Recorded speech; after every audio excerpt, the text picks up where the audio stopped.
So we've been working with Move It to Lose It at Greenbrook Elementary School, and we've been working with first through third graders to teach them some nutrition lessons and some fitness through Bollywood, Bhangra, hip hop, and some other forms of dance.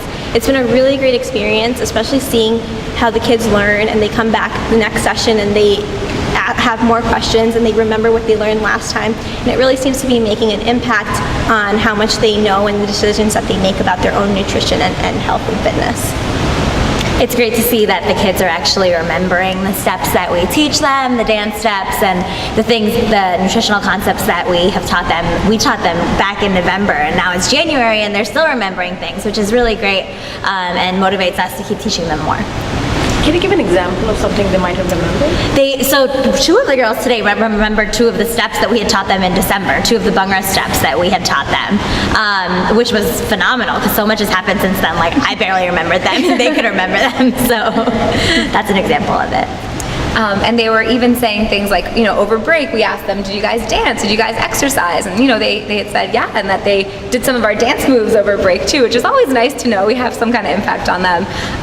And one thing that I've definitely noticed is they're always really excited to share with us when they do eat something healthy, or they bring in a healthy snack, or when they decided to have a healthy alternative versus eating a sugary brownie or something. So even today, while we were teaching about sugar, fats, and oils, 2 or 3 of the different students came up to me and told me that they brought an apple for snack today, or blueberries, and they decided not to eat the cupcake that they have, that they had this morning, or that they could have had this morning.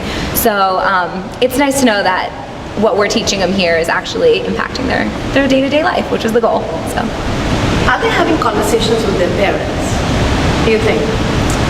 I think they are. So. We were just talking about different types of fats, and we brought up olive oil. And one of the girls mentioned, oh, that's why my dad cooks with olive oil. And so I'm sure she's going to go home and talk to her dad about, oh, this is what I learned today, and now I know why you use this when you cook.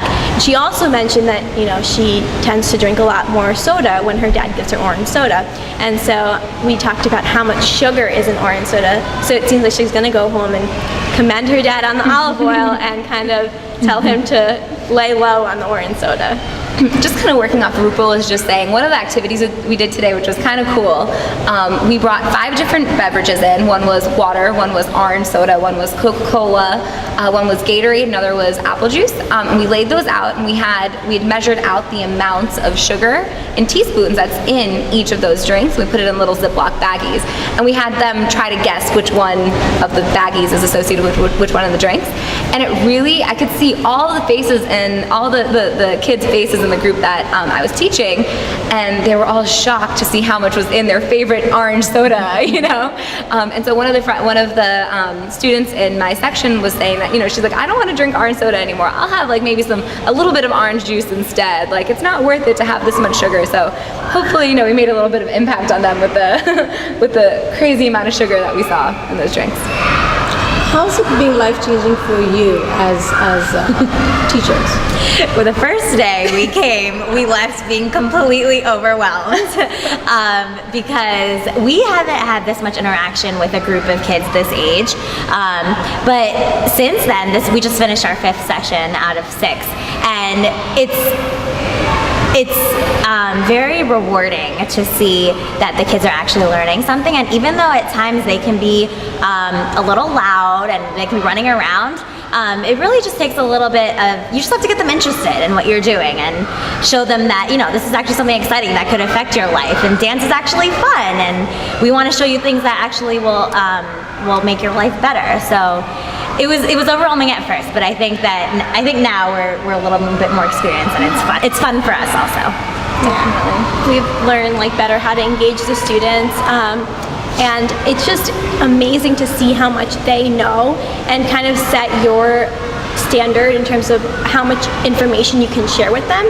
And it seems like kids are getting smarter and smarter, more aware, and so you can kind of impart on them a greater level of nutrition education, which is always good because they can start earlier in terms of making their own decisions about their health. Why is that so critical? Why is it so critical to start this movement early with this age? I think it really just sets their habits from the beginning.